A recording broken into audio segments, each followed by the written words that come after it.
Todd Lofbaum. Now, Todd is a great friend of mine. Todd was actually a football coach of mine back in the day. B-I-T-D, back in the day. Brother Todd was a football coach of mine, and now I am so privileged to work with him here at Bible Tracts Incorporated.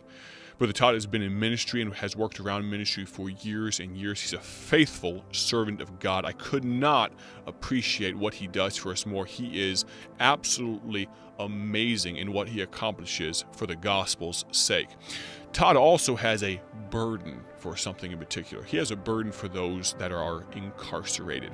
We get correspondence all the time here at BTI from people that are on the other side of a jail cell wall. I'm going to read for you, we call it maybe a letter from the front. I'm going to read for you a letter that we received not too long ago from a gentleman that Todd has been corresponding with. Todd Lofbaum has taken upon himself to really make this his ministry, his aspect of our ministry. Now, if you receive our little booklet, our bulletin, our Bible Tracts bulletin, our newsletter that we send out, Todd will actually have an article that he writes in there. If you'd like more information about how to get on the email list, the digital version of our newsletter, you can do that on our website as well. Maybe email me at hello@bibletracts.org. Let me read for you this letter that Todd received. It says this: Dear Todd, first, thank you so much for responding. Any and all Christian material is so much appreciated. We had sent this incarcerated man some Bible tracts. There are only 10 to 16 guys in my pod here in jail, so one copy of an individual tract is fine. This is a continuation of a discussion they were having. Think about that, though. 10 to 16 men that almost live together in a jail cell pod, passing around a Bible tract. On one side, it's almost a scene of dejection, a scene of depression, but on the other side, that's a joyful scene. The fact that you would see men maybe wearing orange jumpsuits, maybe wearing the stripes that are so familiar to those of us that enjoy an old-fashioned prison movie. But think about that.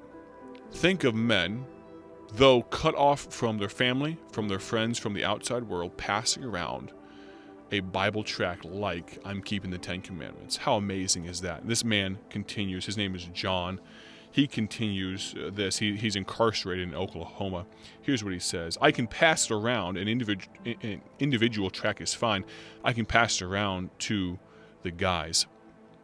He said someone writing me and asking questions and corresponding with him about God has been such a blessing, an unbelievable blessing, he says. He says, things for me are pretty bleak, John does.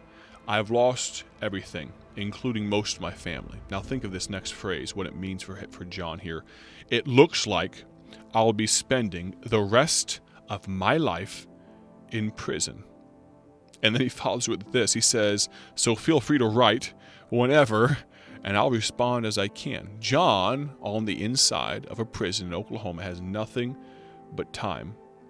He said envelopes and stamps are hard to come by sometimes, and next time I'll explain my situation a little better, provided that it's okay, and really understand the censors there in prison, probably read incoming and outgoing mail.